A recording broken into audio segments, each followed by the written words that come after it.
I don't advocate either extreme. I advocate something in the middle. A couple of facts, and then I will be happy to yield the floor. I think it's really important to understand the problem.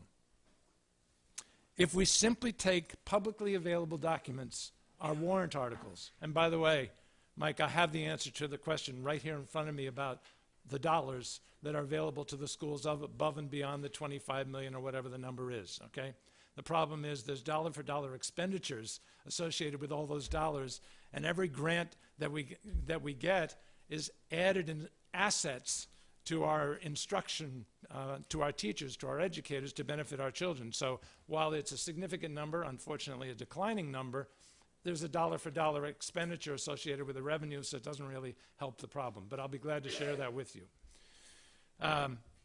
In 2001, net school spending, the money the town meeting approved, was $20,890,000. In 2012, I haven't included 2013 for obvious reasons, because we don't know what that number is going to be. The number was $25,390,794.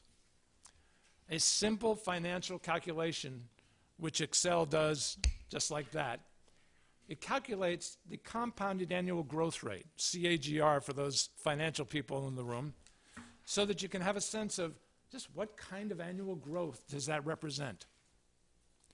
1.8%, ladies and gentlemen. If we were talking about the federal government growing, the GDP growing at 1.8%, we'd be saying, gee, folks, that's kind of anemic. We got to do better than that if we want to have full employment, et cetera, et cetera.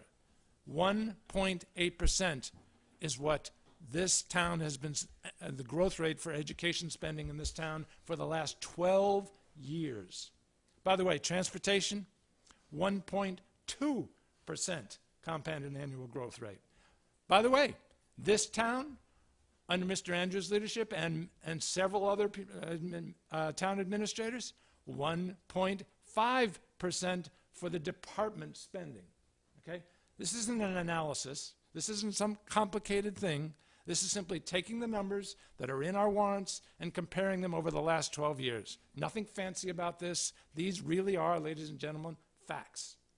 So, how do we get in this mess if our town administrators and our educators have all been financially prudent about spending? I want to repeat those numbers for the people listening.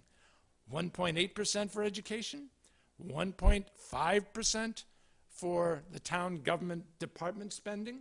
Obviously, that doesn't include medical insurance. I'll get to that. I'm talking about controllable spending.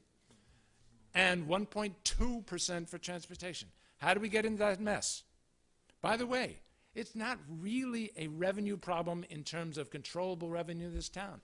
Revenue has actually grown using the same exact formula, the same exact numbers, okay, from town meeting warrants, no hidden calculations. Revenue has grown 4.5%. Let me make sure I'm looking at that number correctly. Yes, 4.5%. That's a pretty respectable number when you think about it. Spending has been less than 2%. Revenue has grown 5%. Why aren't we in Fat City? Well, the problem is, of course, that town property tax revenue, okay, is in fact only a small piece of what we get. And in fact, as Derek has alluded to in his prior conversations, our state aid has actually shrunk by about 1%. Now, don't let these small numbers confuse you. If you shrink even 1% over a 12-year period, that actually turns out to be a lot of money in absolute dollars when you're talking about starting with a big number. So I could go on and talking about numbers, but those are facts, ladies and gentlemen. So where are, to Donna's point, where's the problem? Employee benefits, 6.8% compounded annual growth. Ladies and gentlemen, that is, you can literally take that number and divide the spending, say 1.5% that schools and towns and things like that, and literally say it's been growing about 4 times faster than our regular spending.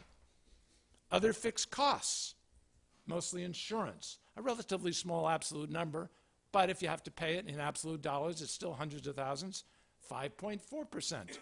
State offsets, yes, they give, that's shrinking by about 1%, but they taketh away.